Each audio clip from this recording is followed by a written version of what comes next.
স্বামী Vivekananda merit cum means scholarship ছাত্রছাত্রীদের উচ্চশিক্ষার জন্য বড় একটি ফিনান্সিয়াল সাপোর্ট। বিভিন্ন ডিপ্লোমা কোর্স এবং ব্যাচেলার কোর্সে উচ্চশিক্ষার জন্য এই স্কলারশিপটা ওয়েস্ট বেঙ্গলের থেকে দেওয়া হয়। ওয়েস্ট বেঙ্গল থেকে বিভিন্ন কোর্সে যদি তুমি ডিপ্লোমা কোর্স করো তাহলে কিন্তু সেখানে 18,000 টাকার স্কলারশিপ রয়েছে।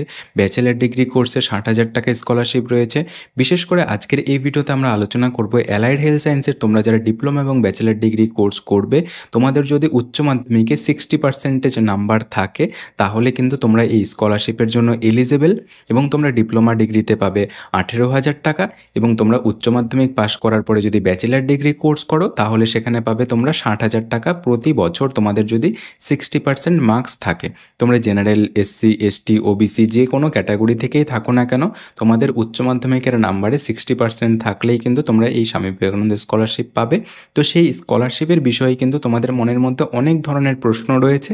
তো সেই খুঁটিনাটি তথ্যগুলোই আজকের এই ভিডিওতে আমরা শেয়ার করব। তো আজকের এই ভিডিওতে আমাদের সাথে রয়েছে তারক। তো তারকের কাছ থেকে আমরা জেনে নেব যে এই স্কলারশিপ তোমাদের কিভাবে পেতে হয়, কারণ অনেকের অনেক ধরনের প্রশ্ন রয়েছে। অনেক এমন ছাত্রছাত্রী রয়েছে যারা উচ্চ মাধ্যমিক পাশ করার পরে গ্যাপ ইয়ার রয়েছে, তাদেরকে কিভাবে ফিল আপ করতে হবে। অনেকে আবার টাকা পেয়েছো কোনো কলেজে, তাদেরকে কি করতে হবে। তো চলো ভিডিওটি শুরু করা যাক। তোমরা যদি চ্যানেলে নতুন হয়ে থাকো চ্যানেলটিকে সাবস্ক্রাইব করে ভিডিওটিতে অবশ্যই একটি লাইক করে দিও। তারক, তুমি বলো যে তুমি স্কলারশিপের জন্য যে অ্যাপ্লাই করেছিলে, তুমি তো আগে একটা কলেজে অ্যাডমিশন নিয়েছিলে, তারপরে তুমি আবার স্বামী বিবেকানন্দ স্কলারশিপের জন্য অ্যাপ্লাই করে স্কলারশিপে 60,000 টাকা পেয়েছো। তো তোমার অনেক অভিজ্ঞতা হয়েছে স্কলারশিপ সংক্রান্ত বিষয়ে। তো তুমি তোমার এক্সপিরিয়েন্সটা শেয়ার করবে সর্বপ্রথম, যে তুমি কিভাবে অ্যাপ্লাই করেছিলে স্কলারশিপের জন্য। তো স্কলারশিপে অ্যাপ্লাই করতে গেলে কি করতে হয় সবার প্রথমে এবং এলিজিবিলিটি কি লাগে? স্কলারশিপে অ্যাপ্লাই করতে গেলে সর্বপ্রথম যেটা লাগে, এইচএসে 60% নাম্বার লাগে, না হলে এসবিএমসিএম পাওয়া যায় না। আর আমি যেহেতু আমি কেমিস্ট্রি অনার্সে ভর্তি হয়েছিলাম, তো ফার্স্ট একটা সেমিস্টারে আমি পড়েছিলাম, তো আমি 18,000 টাকা পেয়েছিলাম।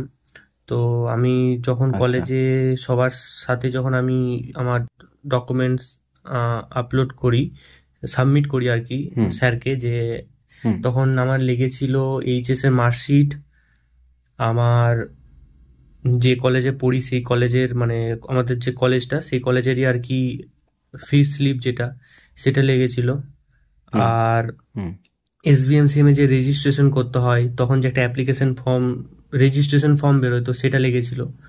আর ব্যাংক অ্যাকাউন্টের পাসবুকের ফার্স্ট পেজের যে জেরক্স, সেটা লেগেছিল। তো এগুলো দিয়ে যখন আমি আপলোড করি তখন বলেছিল যে যদি তোমাদের মধ্যে কেউ এর আগে কোনো কোর্সে অ্যাডমিশন হয়ে থাকো তাহলে সে বিকাশ ভবনে গিয়ে যে টাকাটা পেয়েছিল, কেউ 18 কেউ 12, তো সেটা ফেরত দিয়ে আসতে।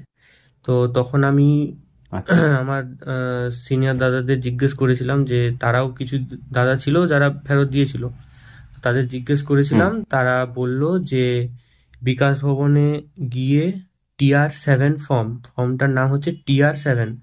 তো এই TR7 ফর্মটা গুগল থেকেও পাওয়া যায়, কিংবা বিকাশ ভবনের সামনে জেরক্স দোকান আছে সেখান থেকেও পাওয়া যায় TR7 ফর্ম। তো এই TR7 ফর্মটাতে ফিল আপ করে TR7 ফর্মটার সাথে অ্যাটাচ করতে হয় দুটো জিনিস। একটা হচ্ছে আগের যে প্রিভিয়াস কলেজ বা যে কোর্সে ছিলাম সেটার একটা প্রমাণ, আর একটা লাগে যে আমি তখন যে 18,000 টাকা পেয়েছিলাম তখনও নিশ্চয়ই একটা রেজিস্ট্রেশন ফর্ম দিয়েছিল এসবিএমসিএম 2.0 বা 3.0 কিছু একটা, তো সেইটার অ্যাপ্লিকেশন নম্বরটা। তো এই দুটো নিয়ে আমি গিয়েছিলাম, ফিল আপ করেছিলাম। টোটাল 3টে ফর্ম ছিল, TR7 সেম 3টে ছিল। একটা জমা নিয়েছিল ব্যাংকে, ওদেরই একদম গ্রাউন্ড ফ্লোরে SBI এর ব্রাঞ্চ আছে, ওখানে জমা নিয়েছিল একটা জমা নিয়েছিল আমার সম্ভবত মনে নেই, ওই 7 কি 8 ফ্লোরে জমা নিয়েছিল। আর একটা আমাকে ফেরত দিয়ে দিয়েছিল, সেটা আমি এসে কলেজে জমা দিয়েছিলাম ওই ডকুমেন্টসগুলোর সাথেই, ব্যাংকের পাসবুক, তারপরে যে রেজিস্ট্রেশন ফর্মটা সেটা, উচ্চ মাধ্যমিকের মার্কশিট, এগুলো আমি কলেজে জমা দিয়েছিলাম। আচ্ছা, তো তার মানে তোমাকে টাকাটা গিয়ে অফলাইনে রিফান্ড দিতে হবে? একদম ক্যাশ নিয়ে গিয়েছিলাম, দিয়ে ওখানে গিয়ে ওরা একদম ক্যাশ নিয়েছিল। আচ্ছা, তার মানে কেউ যদি কোনো কোর্সে অ্যাডমিশন হয়ে থাকে আগে, যারা ড্রপার রয়েছে, কোনো হ্যাঁ কোথাও থেকে যদি পেয়ে থাকে, হ্যাঁ মানে যে কোনো আর কোর্সেই একটা হতে কথা পারে আমি সেটা, মাঝখানে বা বলবো, জেনারেল লাইনে। যেটা আমি হুম বলবো, সেটা হচ্ছে যে সে যদি পুরো কোর্সটা কমপ্লিট করে নেয়, হুম যদি তার 3 বছরের কোর্স হয়, 3 বছর যদি কোর্সটা করে নেয়, তারপরে কিন্তু সে হুম এসবিএমসি এর জন্য এলিজিবল, এবং তাকে কিন্তু কোনো টাকা ফেরত দিতে হয় না।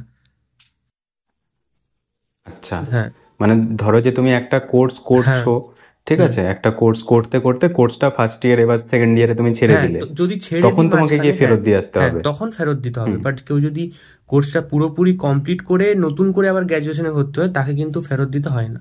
আর দুটো জিনিস লাগে, সেটা হচ্ছে একটা, যখনই আমি ওখানে লিখবো যে আমার 2000 এবছর, ধরো যারা 2025-এ যারা এসবিএমসির জন্য অ্যাপ্লাই হুম করবে, তারা যারা 2023 সিলেক্ট হুম করবে, তো তখনই একটা গ্যাপ সার্টিফিকেট হুম বেরিয়ে আসবে, এসবিএমসিএম এর পোর্টাল থেকে একটা গ্যাপ সার্টিফিকেট বেরিয়ে আসবে।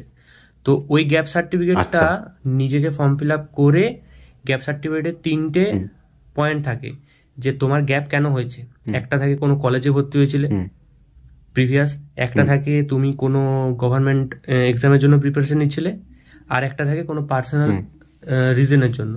তো আমি সিলেক্ট করেছিলাম যে হুম আমি প্রিভিয়াস কোনো কলেজে ভর্তি হয়েছিলাম, সেই জন্য আমি করেছিলাম। হুম তো সেটা আমি টিক করেছিলাম, এবং সেটার সাথে আমি TR7 হুম ফর্মটা আপলোড করেছিলাম। আর ওইটাতে আচ্ছা আমাদের যেহেতু কলেজে অফিসার ইনচার্জ আছে, আমাদের কলেজে কোনো প্রিন্সিপাল নেই, হুম তো আমাদের অফিসার ইনচার্জের সই লেগেছিল, দিয়ে সেটা নিয়ে আমি আপলোড করেছিলাম। তো এখন মানে স্কলারশিপ আপলোডের জন্য যে যে ডকুমেন্টসগুলো লাগছে, সেটা হচ্ছে, এক হুম হচ্ছে এইচএস এর মার্কশিট, দুই হচ্ছে ব্যাংক হুম অ্যাকাউন্ট পাসবুকের যে ফার্স্ট হুম পেজটার জেরক্স দুটো, হুম তারপরে হুম হচ্ছে গ্যাপ সার্টিফিকেটটা, যেটা ওআইসি দিয়ে সাইন আর আমি টিক মার্ক লাগিয়েছিলাম, উইথ হুম ওই TR7 ফর্মটা, সেটা। আর একটা হুম লাগছে হুম হচ্ছে রেজিস্ট্রেশন মানে ফর্ম। TR7 ফর্মটা যারা ওই কোনো একটা হ্যাঁ কোর্স, কলেজে হ্যাঁ কোর্স হ্যাঁ কমপ্লিট করেনি, ছেড়ে হ্যাঁ, এসেছে, তাদের জন্য শুধু। একবার পেয়ে হুম, গেছে, তাদের তাদের তাদের জন্য, জন্য। বাকি আর কারোর জন্য কিন্তু না টিআর না সেভেন না ফর্ম না বা কোনো রিফান্ডের এসব না না প্রসেস না। নেই। ঠিক আছে, আচ্ছা, তাহলে তোমাকে এই রিফান্ডের প্রসেসটা তুমি কি করে জানলে যে তোমাকে রিফান্ড দিতে হবে? রিফান্ড দিতে হবে আমি জানলাম, ওই আমি সবার সাথে একসাথে যখন জমা দিই, আমাদের যে সিআর ছিল, তাকে আমি যখন জমা দিই, তখন হুম আমাদের সিআরকে মানে বলে দিয়েছিল যে কেউ যদি পুরনো কলেজে কিংবা কোর্স কন্টিনিউ না করে মাঝখানে ছেড়ে দিয়ে চলে এসেছে, তাহলে তাকে এরকম হুম কলেজে যেতে হবে, TR7 ফর্ম জমা দিতে হবে, এরকম বলেছিল। এরপরে আচ্ছা, মানে ওটা কলেজ হ্যাঁ, থেকে কলেজ তোমাকে থেকে জানিয়ে জানিয়ে দেওয়া দিয়েছিল, হবে, এবং তোমাদের এটাও নিজস্ব বলেছিল ইনস্টিটিউট থেকে। যে যদি হুম কেউ না জানিয়ে অ্যাপ্লাই করে দাও, তাহলে কিন্তু সে হুম স্কলারশিপ পাবে না, তখন কিন্তু আমরা কিছু করতে পারবো না, তখন আবার সেই বিকাশ ভবনে যে কষ্ট করে ছুটাছুটি করে অনেক করতে হবে। তার থেকে এখনই আচ্ছা, গিয়ে, মানে এই প্রসেসটা অফলাইনেই করতে হ্যাঁ, হয়, না না অনলাইনে না, প্রসেসটা অনলাইনে হয় হবে না? না, রিফান্ডের রিফান্ডের প্রসেসটা? প্রসেসটা একদম অফলাইনে গিয়ে বিকাশ ভবনে যেতে হয়, একদিনই হয়ে যায়, একদিনই হয়ে যায়, সব স্যাররা যদি থাকে একদিনই হয়ে যায়। আচ্ছা, ধরো যে কেউ হুম ডিপ্লোমা কোর্স হুম করেছে অ্যালাইড হেলথ সায়েন্সের, হুম ডিপ্লোমা কোর্স করার পরে সে ল্যাটারাল এন্ট্রিতে হ্যাঁ আবার সে ব্যাচেলার ডিগ্রি কোর্স হুম করলো, তাহলে সেক্ষেত্রেও তো স্কলারশিপ পাওয়া যাবে? হ্যাঁ, ল্যাটারালে ঢোকার আগে সে তো ডিপ্লোমাতে 2 বছর পাচ্ছে 18 করে, 18 হুম 18 36,000 টাকা পাচ্ছে। তারপরে সে হুম যখন অ্যাডমিশন হয়, তখন সে ডিপ্লোমাতে 60%-এর বেসিসে একটা স্কলারশিপ পাচ্ছে 60,000 টাকা।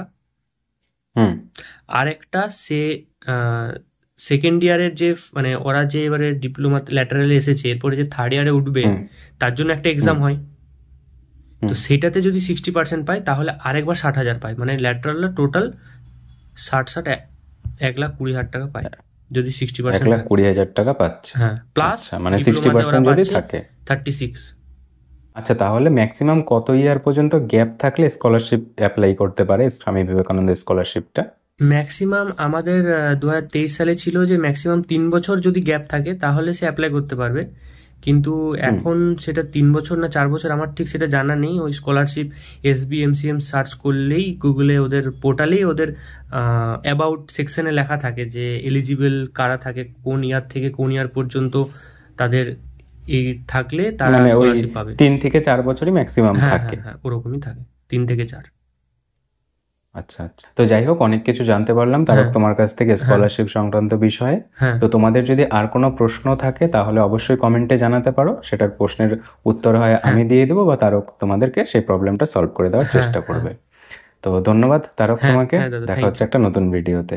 Thank thank you. ইউ।